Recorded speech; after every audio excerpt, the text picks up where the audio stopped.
তো এখন যে সোশ্যাল মিডিয়ার যুগ, আপনি ভালো গাইছেন, মানুষ আপনার গান ভালো শুনছে, এবং এখানে যে আসলে ইনকাম বা ভিউ একটা ফ্যাক্ট তা না, মানুষের সঙ্গে কানেকশনটা একটা ফ্যাক্ট। সেক্ষেত্রে অবশ্যই। আপনি ফেসবুক থেকে দূরে কেন কেন আপনাকে আপডেট বা অলওয়েজ ফেসবুকে পাওয়া যায় না? কারণ দেখেন রিসেন্ট টাইমে তো আসলে Facebook is a power basically, hmm hmm hmm কিন্তু যত পাওয়ারফুল জিনিস সেই জিনিসটাকে তত খারাপভাবে ইউজ করা যায়। ফেসবুকে ঢুকলেই রক্ত, মারামারি, ছিনতাই, এই এমন অবস্থা ছিল যে আমি ফেসবুক অ্যাকাউন্ট, আপনি জানেন, অ্যাকাউন্ট ডিএক্টিভিটি করে রাখছিলাম আমি অনেকদিন।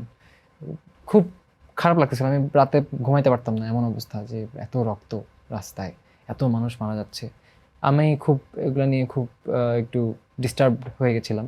হুম সো এগুলাই আসলে মেইন কারণ যে আমার কাছে ফেসবুকে গান গাওয়ারই ইচ্ছা, আসলে গান যে দিব আমি ওই মুডই আসলে আসতো না। এত ট্রমা, এত এত অভিযোগ, এত অশালীনতা, এত যে কোনো কিছু বলে ফেলা যে কাউকে। হুম হুম। সো ওটা আর কি, এই জন্যই আমি একটু I try to stay away from. এখন কি তাহলে একটু ভক্তদের কাছাকাছি আসছেন বা পাওয়া যাবে ভবিষ্যতে আরো? যেহেতু গান রিলিজ আমার কাজই যেহেতু এটা, এই জন্যই আমি সত্যি কথা বলি আপনাকে, যদি আমার কাজের চাপ না থাকতো তাহলে আসলে আমি এগুলো করতামই না।